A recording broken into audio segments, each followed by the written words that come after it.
কাল গড়িয়ে বেলা হতে যে চললো। ওঠো ওঠো বলছি। ওহ না, মানুষটা একবার চোখ বুঝলে একেবারে অন্য দেশে চলে যায়। এইভাবে মানুষটার ঘুম ভাঙানো যাবে না।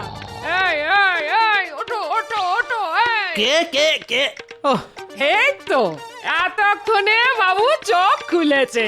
বলি কি গা, সংসারে কোনো তো গা নেই, খালি খাওয়ার ঘুম খাওয়ার ঘুম। ঘুম এই পৃথিবীর সব থেকে শান্তির জিনিস গো গিন্নি। ওই দেখো খালি বড় বড় ভাষণ। বলি একটু গা গত নাড়াও না গো, থলেটা নিয়ে বাজারের দিকে যাও, ঘরে যে কিছুই নেই গো। কি হবে গাগতর নাড়িয়ে? শোনো গিন্নি, একটা খরগোশ সারাদিন ছুটোছুটি করে কিন্তু বাঁচে মাত্র 15 বছর। আর একটা কচ্ছপ আমার মতন ধীর গতিতে চলাফেরা করে কিন্তু বাঁচে কম করে 300 বছর। এবার বলো, গা গতর নাড়িয়ে ছোটাছুটি করা ভালো না শুয়ে ঘুমোনো ভালো? এই এই এই বলি এসব ভাষণ অন্য কোথাও গিয়ে দিও। তুমি উঠবে না আমি তোমার গায়ে জল ঢেলে দেবো। কি গো, ওহ এই মানুষটাকে নিয়ে আর পারা গেল না।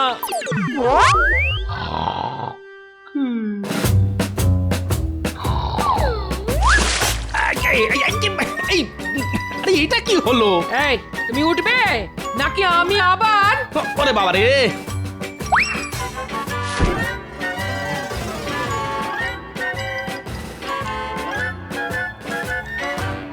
ওহ, আর কতটা পথ!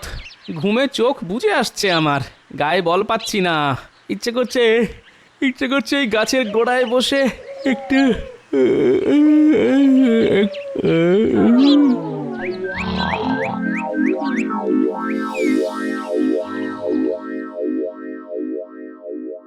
তখন থেকে কি এত ভাবছেন মহারাজ? ভাবছি গোপালের কথা। ও যতই অলস হোক না কেন, এমনিতে মানুষটা তো খুব হুঁশিয়ার। আগে আমিও কিন্তু কম হুঁশিয়ার নই মহারাজ। আমরাও খুব হুঁশিয়ার। না না না, গোপালের মতো হুঁশিয়ার মানুষ কিন্তু খুব কমই আছে। মহারাজ, আমিও কিন্তু গোপালের থেকে কোনো অংশে কম যাই না। না না, মুখের কথায় তো আমি বিশ্বাস করব না, প্রমাণ চাই। প্রমাণ না দিলে আমি কিছুতেই বিশ্বাস করব না তোমরা হুঁশিয়ার। প্রমাণ দেবার জন্য আমাদের কি করতে হবে মহারাজ? কি করতে হবে? কি করবে কি? তোমরা আমাকে নিজেদের হুঁশিয়ারির পরিচয় দেবে। যার হুঁশিয়ারি দেখে আমার মনে হবে যে সে সত্যি সত্যি খুব হুঁশিয়ার মানুষ, আমি তাকে 200 মোহর পুরস্কার হিসেবে দেব। তবে ওই 200 মোহর আমার ঘরেই উঠবে। না না, ওই 200 মোহর আমার। না আমি সবচেয়ে বেশি হুঁশিয়ার। 200 মোহর আমার। না, না, না না, আমার। না, আমি। সবচেয়ে বেশি হুঁশিয়ার। আমি। আরে ওই দেখ, ওটা গোপাল দাদু না? আরে তাই তো, চল তো গিয়ে দেখি। গোপাল দাদু, এখানে শুয়ে শুয়ে কি করছো? গোপাল দাদু! জব্বর ঘুম হলো। ও গোপাল দাদু, এখানে কেন ঘুমাচ্ছ গো? আর কি করব বল, তোদের দিদা আমাকে শান্তিতে ঘুমোতেই দেয় না, আর তাই তো এখানে। যাকে অনেক দেরি হয়ে গেছে রে, তাড়াতাড়ি পা চালিয়ে যাই। ওদিকে রাজসভা যে প্রায় শেষের মুখে।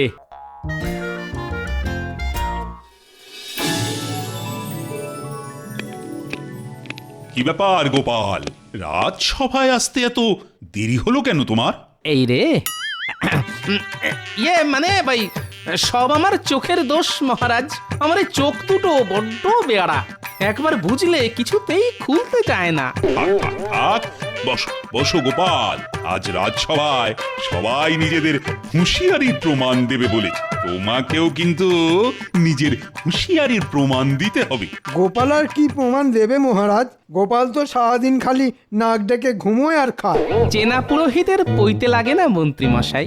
আমি চোখ কান বন্ধ রেখেই নিজের হুঁশিয়ারির পরিচয় দিতে পারি, আর আপনি সেটা চোখ কান খোলা রেখেও দিতে পারবেন না, এই বলে দিলাম। আমার খালি বড় বড় ভাষণ, আমিও ছেড়ে দেওয়ার পাত্র নই গোপাল। গোপাল বনাম মন্ত্রীর লড়াই যে জমে উঠেছে দেখছি। ঝামেলা নয় মন্ত্রী গোপাল, তোমরা দুজনেই শান্ত হয়ে বসো তো, আমি বিচার করব তোমাদের মধ্যে কে বেশি হুঁশিয়ার। তবে নিজের হুঁশিয়ারির পরীক্ষা দেওয়ার জন্য কি করতে হবে সেটাও বলে দিন মহারাজ। বলছি একটু আগেই গোপাল বলেছে যে সে চোখ কান বন্ধ রেখেই নিজের হুঁশিয়ারির পরিচয় দিতে পারে। গোপালের হাতে মাত্র একদিন সময়, আগামীকাল গোপালকে তার এই কথার প্রমাণ দিতে হবে। গোপাল যদি সবার সামনে তার কথার প্রমাণ দিতে পারে তাহলে আমি গোপালকে পুরস্কার বাবদ 200 মোহর দেব। এই গোপাল রাজি তো? আগে এক পায়ে রাজি মহারাজ।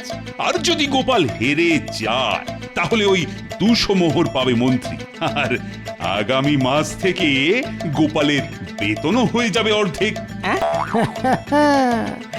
এবার তুমি কোথায় পালাও দেখবো গোপাল।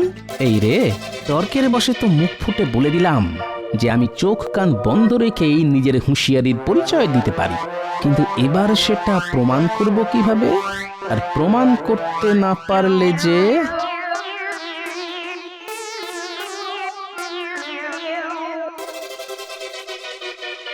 গোপালের মুখ দেখে মনে হলো গোপাল বেশ চিন্তায় পড়ে গেছে মহারাজ। পড়বেই তো, গোপালের মুখ থেকে এমন একটা কথা বেরিয়েছে যে সেটা প্রমাণ করা অসম্ভব। ঠিক বলেছেন মহারাজ, যে কাজ চোখ কান বন্ধ রেখে করা যায় সে কাজ চোখ কান খুলে রেখেও করা যায়। গোপালের নিজের হুঁশিয়ারির ওপর অনেক অহংকার মহারাজ।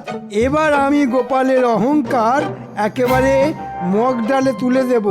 থাক, তোমার দৌড় কতটা সেটা আমার জানা আছে মন্ত্রী। তোমাকে একা কিচ্ছু করতে হবে না, যা করবে তোমরা সবাই মিলে করবে। আমরা সবাই? হ্যাঁ, এবার যে করেই হোক গোপালকে হারাতেই হবে। তোমরা সবাই আজ থেকেই গোপালের পিছনে পড়ে যাও। গোপালকে চোখে চোখে রাখতে হবে। গোপাল কি করছে, কোথায় যাচ্ছে, সব খবর আমার চাই। এবার আমি গোপালকে আচ্ছা জব্দ করব।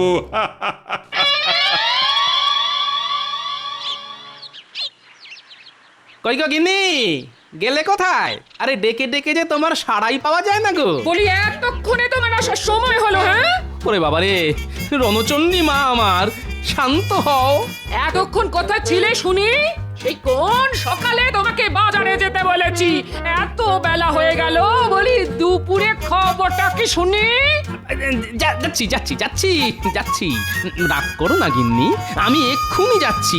এক ছুটে যাব আর দৌড়ে আসবো, সঙ্গে করে থলে ভরে বাজার করে নিয়ে আসবো।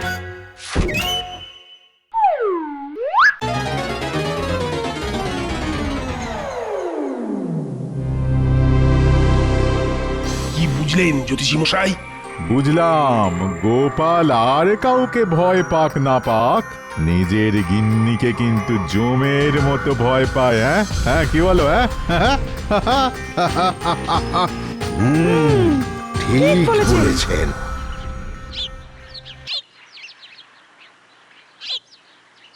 ওরে বাবারে, গিন্নি তো নয়, সাক্ষাৎ যমরাজের মহিলা অবতার। দেখলেই আত্মারাম একেবারে খাঁচা ছাড়া হয়ে যায়। আমার গিন্নি মাছ খেতে বড় ভালোবাসে। গিন্নির মাথা ঠান্ডা করার জন্যে আজ একটা বড় দেখে মাছ কিনে নিয়ে যাই।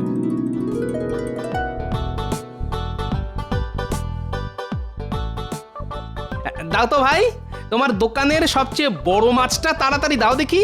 বড় মাছের কিন্তু বড় দাম গোপাল দাদা। হ্যাঁ, এখন দাম নিয়ে দামাদামি করার সময় নেই ভাই।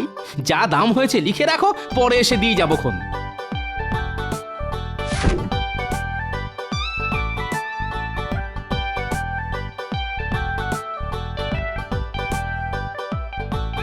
মাছ তো কেনা হলো, এবার একটু মশলাপাতি কিনে সোজা বাড়ি।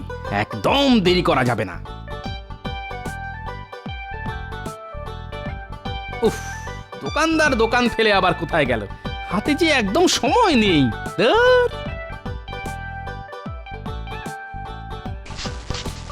এ কি করছো গোপাল দাদা? আমার হাতে একদম সময় নেই ভাই, তাই নিজেই নিয়ে নিচ্ছি। হ্যাঁ, কত দাম হয়েছে খাতায় লিখে রেখো, পরে এসে দিয়ে যাব।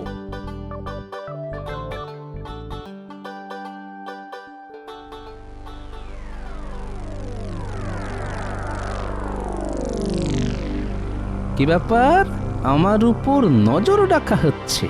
বুঝেছি। গোপাল ছুটে পালাচ্ছে, তাড়াতাড়ি চল, তাড়াতাড়ি চল, তাড়াতাড়ি চল।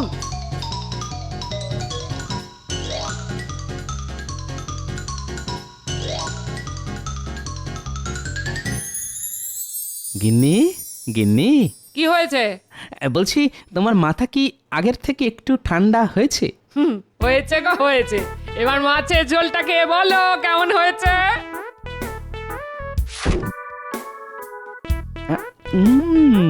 আহ, অমৃত, মনে হচ্ছে যেন অমৃত খাচ্ছি। এবার তুমিও খেতে বসো গিন্নি, বেলা হয়েছে তো। দাঁড়াও গো দাঁড়াও, স্নান সেরে আগে ঠাকুরের পুজোটা সেরে নি, তারপর খাবো। বেশ, তবে আমি খাওয়া শুরু করলাম।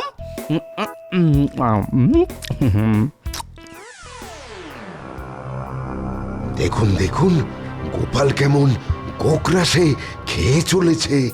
আমার মনে হয় গোপাল ওই নিজের হুঁশিয়ারির প্রমাণ দেওয়ার জন্য রাস্তা খুঁজে পেয়েছে। হ্যাঁ, রাস্তাটা খুঁজে পেয়েছে। শুধু গোপাল খুঁজে পেলেই হবে না, আমাদেরও জানতে হবে গোপালের পেটে পেটে কি আছে। তারপর আমাদের গোপালের পরিকল্পনার উপর জল ঢেলে দিতে হবে, যাতে গোপাল নিজের হুঁশিয়ারির পরিচয় দিতে না পারে।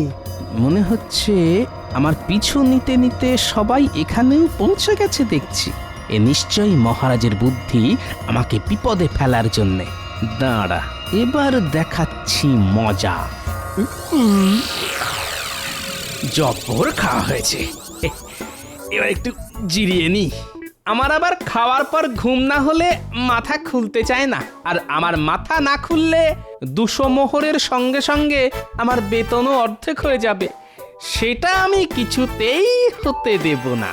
শুনলেন মন্ত্রী মশাই, এবার গোপাল নিশ্চয়ই কিছু না কিছু একটা করবেই করবে।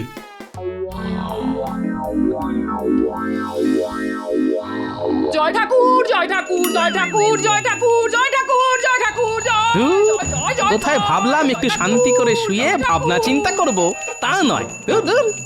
উফ, থাকা যাবে না এই বাড়িতে। এই আমি চললাম।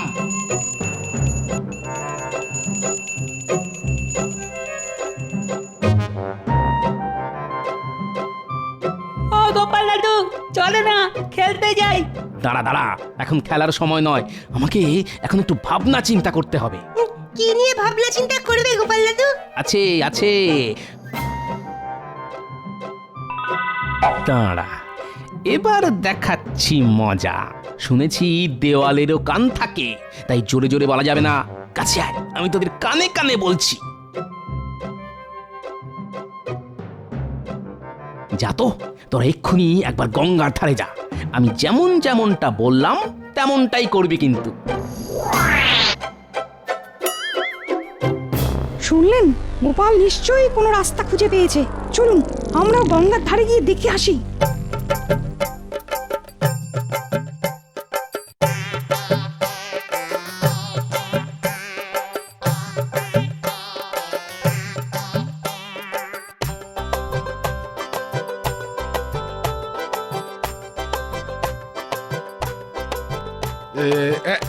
এই বাচ্চারা, হ্যাঁ তোরা এখানে কি জন্য এসেছিস বল, তাড়াতাড়ি বল।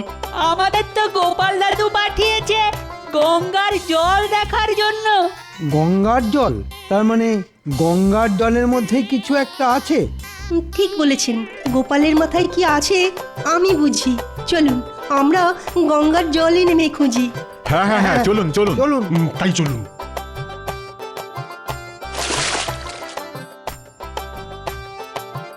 গোপাল দাদু যা যা বলেছিল সেই মতো কাজ হয়ে গেছে। চল খবরটা গোপাল দাদুকে দিয়ে আসি।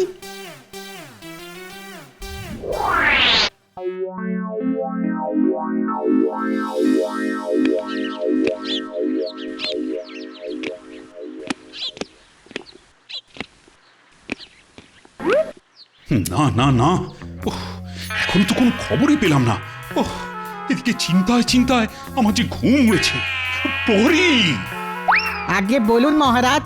আমার রাজসভার সদস্যরা কি করছে, আর ওরা গোপালের পরিকল্পনা সম্বন্ধে কিছু জানতে পেরেছে কিনা এক্ষুনি গিয়ে খবর নিয়ে এসো। ধুর, কিছুই তো পেলাম না। চলুন এসব ছেড়ে আবার গোপালের পিছু নেওয়া যাক। এইভাবে খুঁজে কিছু পাওয়া যাবে বলে তো মনে হয় না। হ্যাঁ হ্যাঁ, তাই চলুন। মহারাজ জানতে চাইলেন আপনারা গোপালের পরিকল্পনা সম্বন্ধে কিছু জানতে পেরেছেন কিনা। মহারাজকে গিয়ে বলো এখনো কিছু জানতে পারিনি, তবে জেনেই ছাড়বো।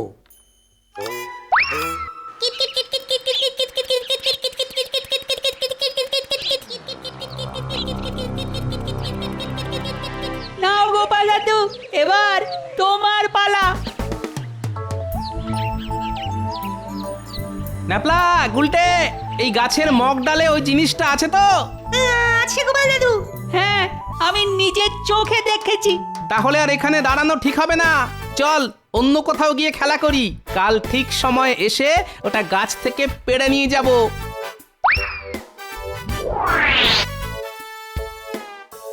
এই গাছের মগডালে গোপাল নিশ্চয়ই কিছু লুকিয়ে রেখে গেছে।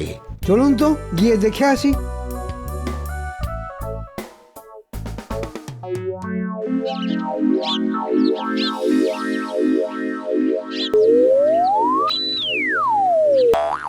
দাঁড়ান মন্ত্রী মশাই, এভাবে হবে না। আমার মাথায় একটা একটা বুদ্ধি এসেছে।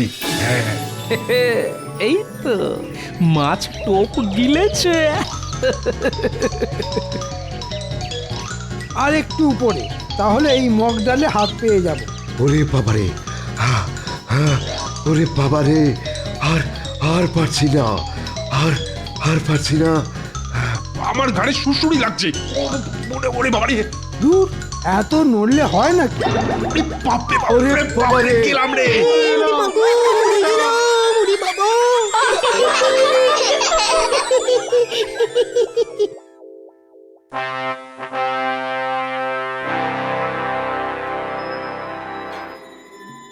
ছি ছি ছি ছি, তোমরা এতজন মিলেও গোপালের পরিকল্পনাটা কি সেটা উদ্ধার করতে পারলে না। আর বলবেন না মহারাজ, কত করে খুঁজলাম, খুঁজতে খুঁজতে হাত পা সব ভেঙে দু টুকরো হয়ে গেল, তাও কিছুই জানতে পারলাম না।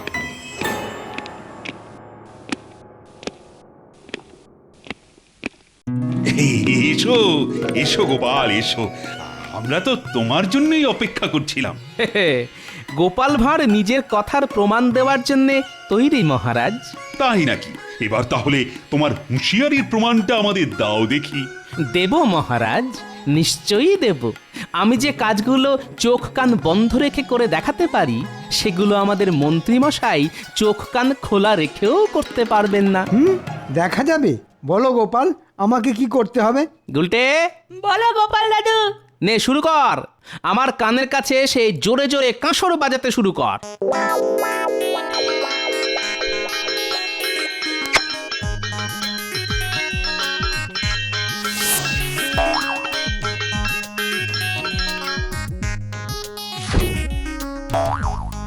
মন্ত্রী মশাই, আমি যে কাজটা কান বন্ধ করে দেখালাম, এবার সেটাই আপনি কান খুলে করে দেখান দেখি।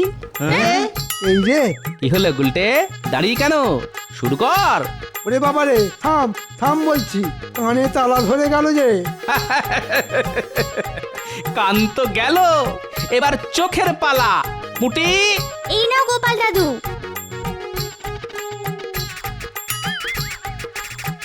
ওই ঠোঙায় কি আছে গোপাল? এতে আছে মোক্ষম অস্ত্র, লঙ্কা গুঁড়ো।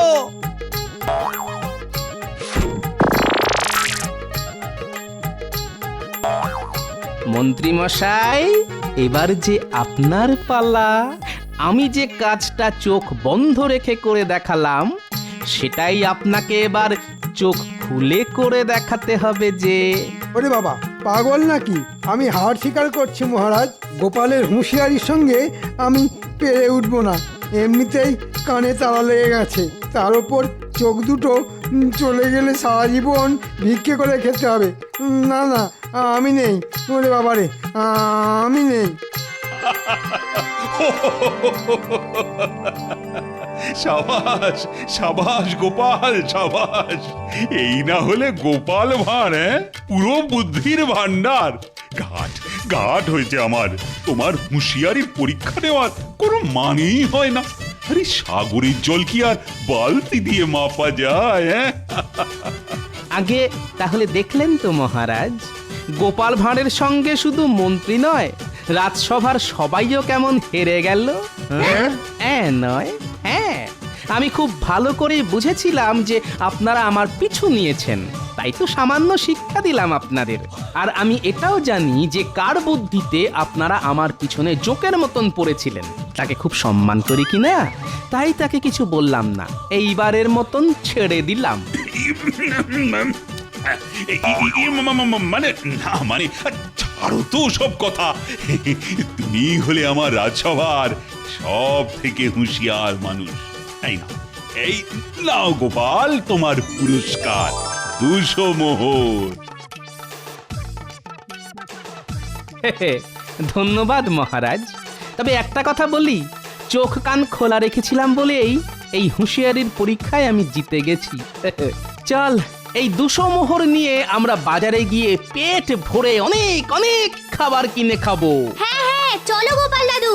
ইয়ে, কি মজা, কি মজা। জয় গোপাল দাদু জয়, জয়, কি মজা, জয় গোপাল দাদুর জয়।